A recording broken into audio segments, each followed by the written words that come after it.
Namaste, you are watching Bodhi television. Today, we have our guest Theirry from France. Namaste, Duda sir. Namaste. How are you? I'm fine, Ryan. So very happy you accepted our invitation over here. It's my pleasure. Will you please introduce yourself briefly? Well, I'm a researcher on the field of Himalayan studies and Buddhology, history of religion, anthropology, so these kind of things. Okay. Yeah. For how long are you coming in Nepal, sir? Oh, the first time I came to Nepal was, I think, in early 92 or December 91, even early 92. I was coming for a research project, it's a while ago. And then later I came regularly, at least for 2-3 weeks, once a year, something like this, every 18 months, say. And in the years for 8 years until 2014, I was really staying here 4-5 months a year, like I can on a tourist visa. I had a house in Patan. Wow. Very nice, very beautiful view on the mountains. Wow, you know better than us, Nepal. So, no. What attracts you to come in Nepal again and again, sir, actually? Well, I like the place in the first place, of course, and this has so much beauty and long history. But the real reason why I was coming is, of course, for my professional activities as a researcher. When I first came to Nepal, I had so vague ideas, you've seen pictures and movies, and of course, reality is always a bit different. Sometimes a little bit better, sometimes less. But you'll come to like this reality as well, Yes. Are you related to Buddhism also? Yeah, I encountered Buddhism half a century ago when I was a young boy. Wow. And it never left me, or I never left it. Okay. Where was it, sir? At that time I was a school student in France, Wow. close to Paris, where I was living. I'm from there originally. Yeah. And I found a book, and it was love at the first sight, so to say. Wow. And then with time, I was still very young. With time I started what is available at the time, it's the early 70s, and go slowly into the subject. And then this was also the time where the first Buddhist centers were opening in France. Wow. In the early 70s, there was a big wave. Wow. And so I started frequenting one in France, which happened to have been opened just very close to a park where I used to spend a lot of time as a child. So I knew the place of it. It was very touching for me. So you began from studying the books? Yeah, at the very beginning it was the books, of course, but I had the chance to have also, let's say, a physical encounter, which we don't have so easily if you're not born in a Buddhist country, at the very early stage of my interest, yeah. So did you practice something like meditation or Buddhist meditation, mindfulness, something like that? Yeah, my knowledge, like most of Western Buddhists, was from books in the first place about theory and all this. But because I had the chance to participate in the life of Buddhist centers, we could also have real practice. And meditation was a very important aspect, all kind of sadhanas and meditations. Less rituals, more meditation, yeah. Less ritual, of course. And teachings, very important teachings. Teaching, of course. Yeah, that is very important because, books gives you that much knowledge, but when you interact with a teacher, it's simply different. Okay. You get more from it. Right. You have to do both, of course. So you studied there, books. When you came first time in Nepal, what difference or similarity did you find between your knowledge and the real field? Well, I was not coming as a tourist. I was coming as a scholar, researcher. Wow. So I was, of course, my expectations were different from that of a tourist. I knew, of course, there's a difference between Buddhism as it's practiced in a Western country and when it's practiced in a country where people have grown up within it. And I knew also, because I was an anthropologist also, that, you cannot take things at face value. You have to analyze a little bit and give it time to. So I had no some people have a cultural shock. I didn't have a cultural shock. Great, great, great. And of course, I saw very quickly that what we learn in the book, what we see in reality, is always different. Okay.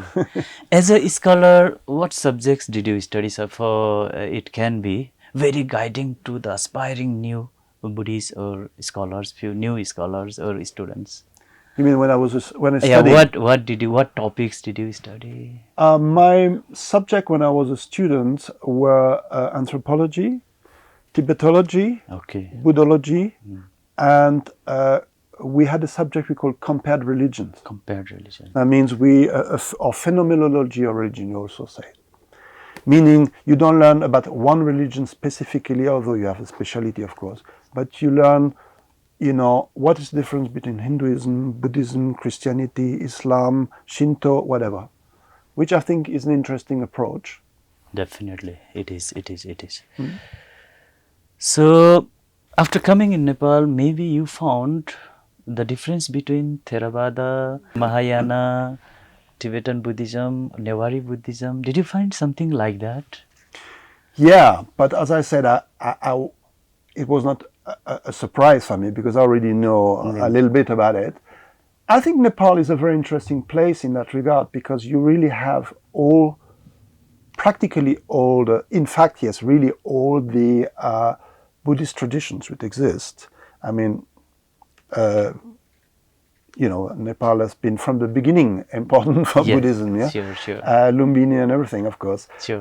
But we have here Theravada. Yeah. We have also new Theravada, Reformed Theravada. Yes. We have Newar Buddhism, which was very influential on large part of Asia. Yes. Tibet and China and Japan even later. And there is Tibetan Buddhism, also because of the Tibetan refugees here, but not only because of that. It was a presence before, Bodhi and all places like this. And then nowadays, because the world has become smaller and people travel more, you have a lot of people who come from Mahayana countries, China or Greater China and Japan, Korea, and who have a almost continuous presence here. Yes. So it's one of the rare places where you have everything, particularly here in the Kathmandu Valley. That's great. So, did you write any books or articles also by your research? Yeah, of course, I wrote quite a few articles and a few books. Yeah. And did you make some audio-visual also, some production? I participated in a few documentaries, yes. Right. Be it as an advisor, or I wrote parts of the script, or I was interviewed, or I went with them in the fields. Right. In fact, we were supposed to do a documentary movie about Lumbini some years ago. Wow. But things got, documentaries are really difficult to find funding for. Definitely. And then we seemed to have found funding, and then came COVID. Right. So we have to start by zero now again. Yeah, I still hope you will make it one day. I hope so. Yeah, great. It's a very interesting place, I mean, it's a very interesting, important place. Great, sir, great. How interested are the Westerns or let's say non-Nepalese in Buddhism nowadays, sir? From your beginning study to till the time, what difference do you find? Well, I think, I happen to have made a quite big research project about different ways of practicing Buddhism in countries like Nepal, Mongolia, Japan, where Buddhism is part of the culture and history, and countries like in the West, for instance, where it's not. And of course, then in this case, you have to do mainly with people who have been converting to this religion. And when people have been converting, they put more emphasis on things like meditation or study of philosophy or these kind of things, which in a country where you grow up as a Buddhist, most people are not so much focused on that. Right. You know what I mean? Right. A lot of Buddhist countries, you have only monks who, so it's changing now, yes, but only monks who meditate, for instance. And we go to Buddhist centers and we do that quite quickly, sometimes too quickly, Yes. But it's not the difference of black and white. I mean, one of the things which I was confronted with when I came to Nepal, maybe not the first time, but after a few years, is I met the same experience in Sikkim, for instance, and in other Buddhist countries, is that I met young people, educated young people who grew up as Buddhists, but they notice at a certain point of time, once they've been educated, they don't know much in depth.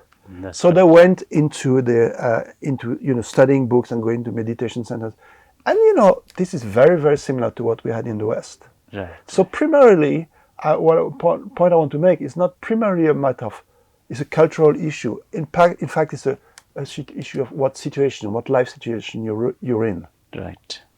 You have been traveling around the world frequently. Mm-hmm. So is there any international organization that you are making any programs? For example? Yeah. In fact, I'm here in South Asia this time to participate in Delhi in a big conference of the International Buddhist Confederation. Okay. Now, there are a few international Buddhist organizations already for a couple of decades, but most of them are focused on one type of Buddhism or on a certain area, like Southeast Asia or Western countries, although wanting to be international. I think IBC is the first time where we really have almost all Buddhist traditions present. Wow. And it was an Indian initiative. Okay. And it's been quite welcome from the start in 2011. And I think this is a worth to follow project. If we contribute all to it, it will be something good. Right. And there is a meeting of the IBC next week in Delhi, and that's actually why I'm here for. Great. So are you in board member or something like that? Yeah, the IBC because we are an international organization which must be very inclusive of all traditions and all countries. We have a very large board with different commissions, and I'm a member of one of them. So not an important person, but I'm a member, yes, of the board. Great. Will you tell a bit briefly about more about IBC activities and programs, previous programs? Well, IBC has been existing for a decade or so, and there has been some, at the beginning it was not so easy to bring so many people in one, and then there was a COVID problem. So some time has been lost, to be honest. As a member of the board, I think I'm allowed to say that. But now they are refocused, and there is, for instance, a center in construction now in Lumbini. There will be also a kind of pilgrim reception center in Delhi. Wow. And there's a few projects because that's an important mission of IBC, to restore some lost, Buddhist site, former monasteries, stupas, etc., which have been, basically destroyed 1,000 years ago, yes, but still there, and to restore them, for the use of practice if needed, but at least a certain dignity, and also that they re-emerge as cultural centers, and Great mission. You have traveled in Tibet also, I think. Yeah. So will you tell your experiences studying and practicing Buddhism in Tibet also? I have practiced Tibetan Buddhism mainly outside Tibet because it's easier. Yeah. But there is, we don't want to get political, I suppose. No. But obviously everyone knows it's easier here. But one thing which can be said is that there is strong Buddhism still existing in Tibet, and based not only on institutions, less on institutions, on historical institutions, than on the real faith of people, and I think which is a very important thing. For instance, there is in Serta, in the east of Tibet, an institution which is labeled sometimes the biggest monastery in the world, which is formally incorrect because it's actually not only a monastery. It's more, a small town which has built itself by practitioners, mainly Tibetans, around the existing monastery, but which has attracted a lot of people also from the Chinese mainland or from Singapore, Hong Kong, and so in that way, Tibet Buddhism is alive there. Is there any retreat center in France? There are quite many actually. When I started getting involved in that in early 70s, there were, in Paris there were only two, and they were very new. And now you have in all major cities, and when I say major cities, we don't have very big cities, mainly in France, are quite middle size. Every city has one, and that's not only in France like this. It was a little bit earlier in France, but it's the same in almost European countries. Mind you, though, there's a difference between different centers. Some centers simply somebody bought a flat, or they rent a flat for people to meet once in a week or something like this. Small communities. That's maybe half of the centers. Then there is another half that's bigger centers. They bought a house, there's property, and people, 100 or 200 people can come. And there's a regular practice. And there's even some retreat centers, a few, which are bigger, where people come for 2 weeks seminar, or even do a retreat for 3 years. Wow. 3 years retreat is also done in France, yes. So what do you think Buddhism is? A religion, a way of life, or science? What do you think? Well, the easy way to answer the question is to say it's a little bit of everything. But of course, what's interesting for us now is what is special about Buddhism. Every religion is a way of life. A way of life, of course. And a religion is obviously a religion, we don't need to discuss that. But Buddhism has specificities in that there is no God, great God, which, is above everything. Buddhism doesn't need that concept.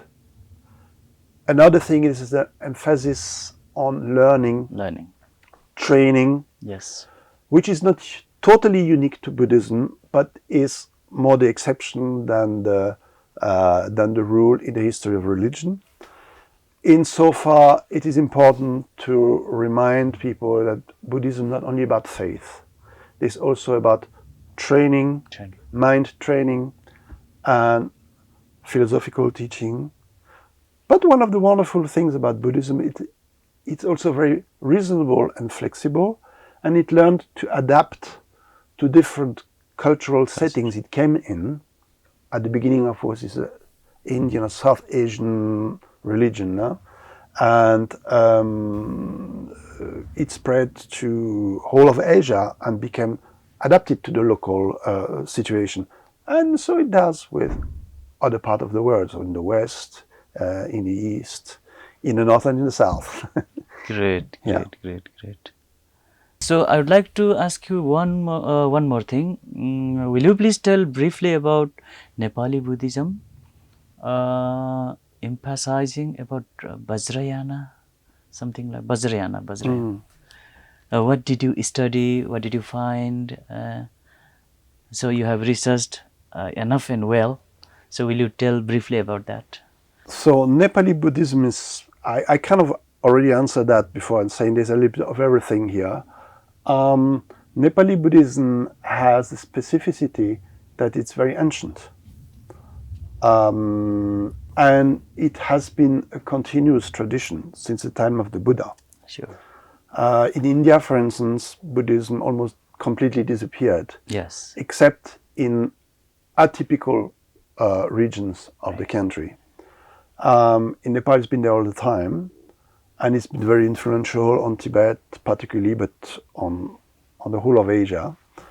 So that's the specificity of the historical specificity of Nepali Buddhism. Now, the Buddhism as it exists in Nepali society, of course, like everywhere, it adapts to the local needs and to the local mentalities and whatever. Yeah, so that's actually nothing very specific to Nepal.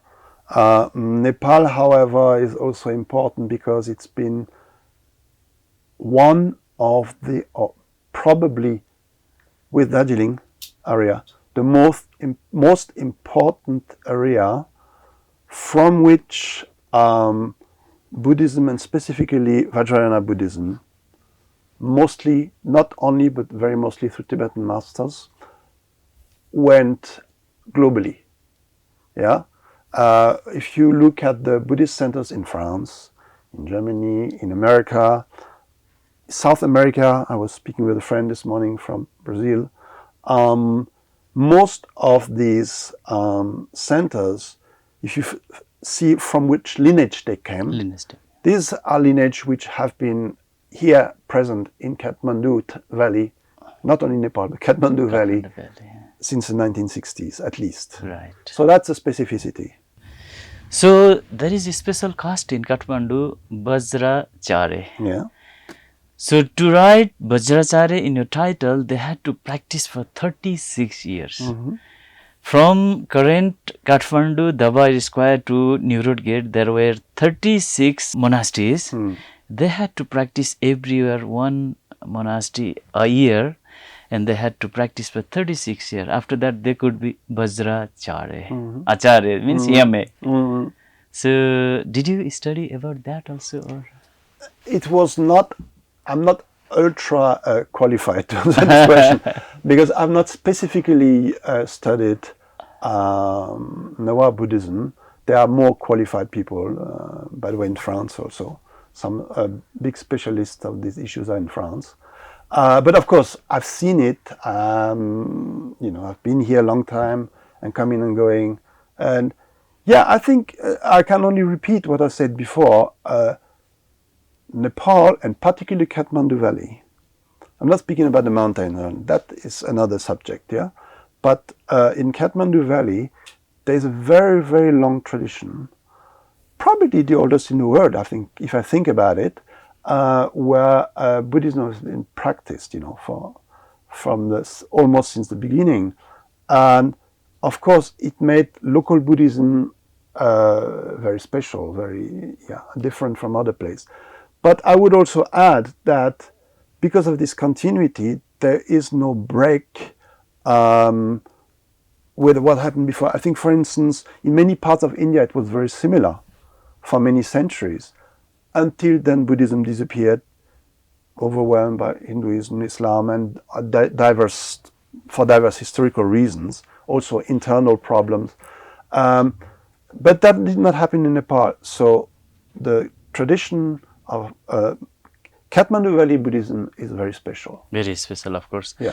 Swayambhu Nath itself is different to other tradition, as you might have found it. Swayambhu.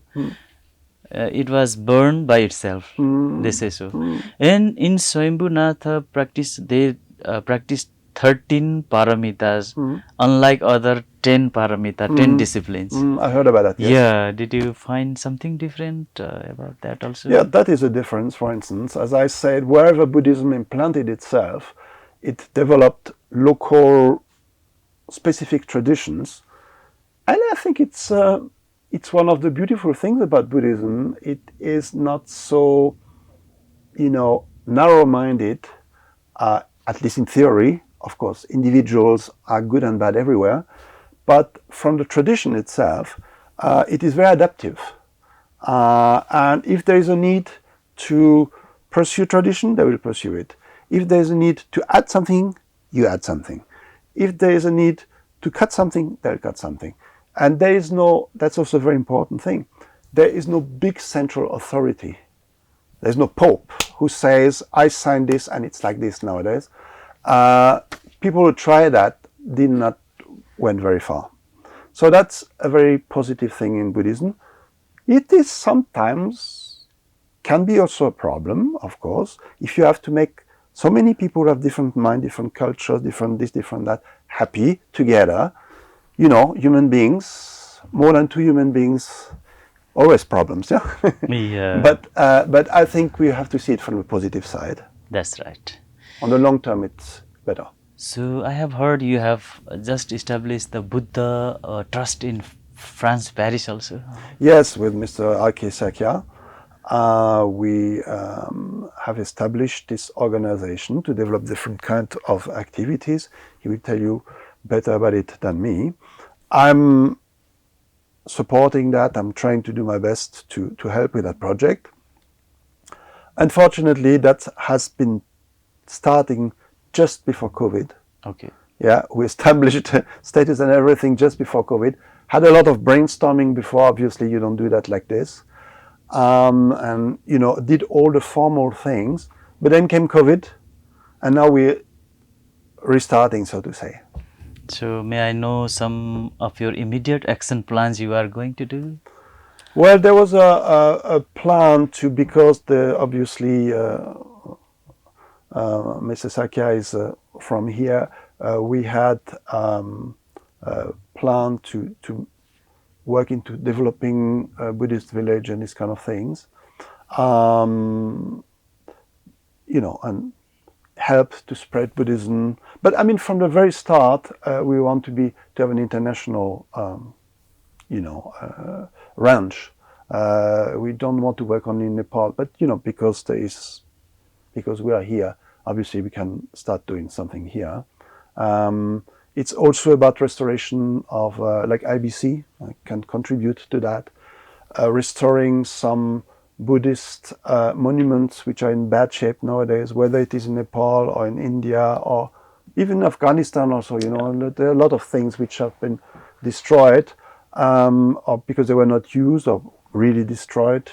Think Bamiyan. Bamiyan. And I mean, there's enough work for many organizations, and that is good that there are some coming up, and this is one of them, and we will do the best we can do in terms of contribution. What's your suggestion, guidance, appeal to the aspiring scholars and aspiring new students, especially from non-Buddhist communities? To put it on to make a long story short, I would say that Buddhism is very diverse. And as I said, sometimes it can make things a little bit complicated, but actually diversity is a strength if it's handled well. And I think it is important from the point of view of going into Buddhism as a Buddhist, as a practitioner, or looking onto Buddhism from outside as a scholar, as a researcher. I do both, but not everyone must. It is important to keep an eye on a diverse sorts of Buddhism, see what all the different traditions, which grew from the same origin, from the same source, but grew apart, far from each other, not knowing. Nowadays it's easier, but it's not always been like this, not knowing much from each other. It is important to have a minimum understanding of the different ways which Buddhism took, because they all have something interesting. And then you can look into what, as a scholar, what you find more interesting for whatever reason, and as a practitioner, take what is better for you for a spiritual path. And again, I think in Nepal you are in a good position to do that, because all traditions are. Yeah, we are not in such a happy position in Western countries, for instance. Yeah. But then, of course, thanks to internet and international communication and transport level we have today, we can do also not bad in that regard. So diversity, keep an eye on diversity. Non-sectarian approach is very important. Okay. On the other hand, I have to pay respect also for people who come from a Buddhist culture, have a Buddhist history. For instance, Newa people who are important in Kathmandu Valley. It is important to be proud of your heritage. I mean, not proud in terms of we are better, we are the greatest, or this kind of thing. That is not sympathetic to me. I'm not interested in that. But it is important to know where you come from. And it's like your family, You have people in your family who did good things and people did not so good things. Important is it to position yourself in a more, this is my opinion, in a more self-conscious way. Mm-hmm. I think there's only benefit from that. Great. So we have established Lumbini Buddhist University also. Yeah. So what do you think its future is, and how do you think it's working? Lumbini is the birthplace of Buddha. Yeah. It's one of the two main important centers in the history of three 4, okay. But I mean, Lumbini and Bodhi obviously are, Yeah. you know, Yeah. are the most important ones. It makes a lot of sense, like was planned in the early 60s, to have to give Lumbini a particular importance in the Buddhist world. The ideas which were waved at the time were very good and very positive. Unfortunately, as we all know, it didn't go very well on the long term. So it is important to try to get it right now. And I personally, as far as I can, support the idea. And we should not look only on Lumbini, of course. There are also other important centers. But I mean, the advantage of Lumbini, it has a UNESCO status from very long time. It has already structures there that just need to be put into function. And I think with a little bit of effort from the Buddhist world and a little bit contribution from different countries, from the UN, something great can happen there. And we should all work towards it. Problem is, Buddhists are only human beings. And I think there's been sometimes tension. One wants this, one wants that, and we are Mahayana, and we are Theravada, we are this, and we are that. And this is not the idea. I think people who are sectarian should not be allowed to participate. I'm a little bit strict about that. Thank you very much for being with us. So nice. It has been my pleasure. Thank you for so inviting me. Thank you. You are welcome, sir. So you are watching Bodhi Television. So today we had the guest from all the way from France, Theirry Duda. So see you in next episode. Namaste.